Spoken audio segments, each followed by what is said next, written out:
Hi friends, బాగున్నారు అందరూ? అందరూ బాగుండాలా, మనమందరం బాగుండాలా అని మనస్ఫూర్తిగా అయితే దేవుని కోరుకుంటున్నా.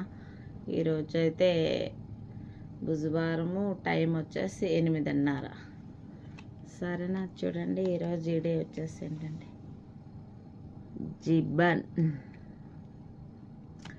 జిబ్బన్ కీరీ అంటారు దీన్ని.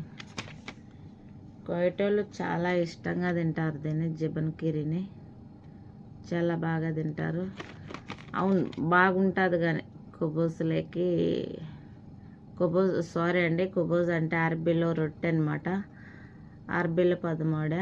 చూడండి, జిబ్బన్ కీరీ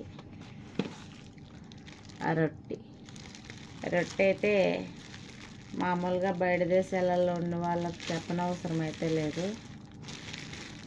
చూడండి,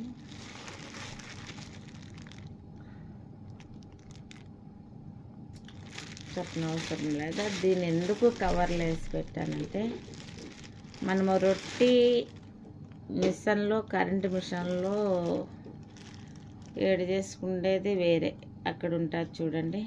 నాకు మైక్రోవేవ్ అక్కడ ఉన్నది కదా, దాంట్లో వేడి చేసుకునేది వేరే.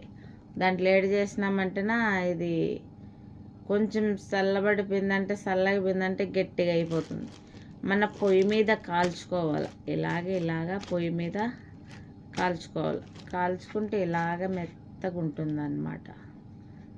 మెత్తగా ఉంటుంది, తినేదానికి కానీ చాలా బాగుంటుంది. కాల్చుకొని ఇలాగ కవర్లు వేసి పెట్టుకుంటే తినేదానికి బాగుంటుంది. ఎందుకంటే ఇప్పుడైతే నేను టీ తాగుతున్నా. చూడండి, చాయ్ లిప్టన్ ఇది. సారీ, అంతా కింద పోతున్నదే బాబా. టీ తాగుతున్నా. ఇది ఎలాగా తింటాను నేను, ఇష్టంగా తినేది. కొంతమంది అయితే రొట్టెలో పెట్టుకొని తింటారు జిబ్బను. నేనైతే ఇష్టంగా ఇదైతే తింటాను అబ్బా. ఏ రొట్టెన్నా కానీ, లెబ్నానీ కానీ, కుబూస్ కఫీఫ్ అయినా కానీ.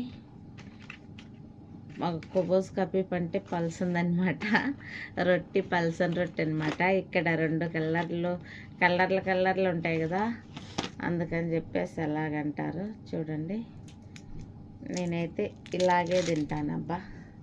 ఇది రొట్టె కదా, అందుకైతే ఈడి ఎల్లింత వస్తుంది, అయిపోతుంది.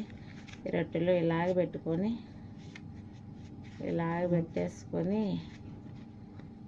తినేస్తానమాట. నేను పెట్టేసుకొని చాయ్లో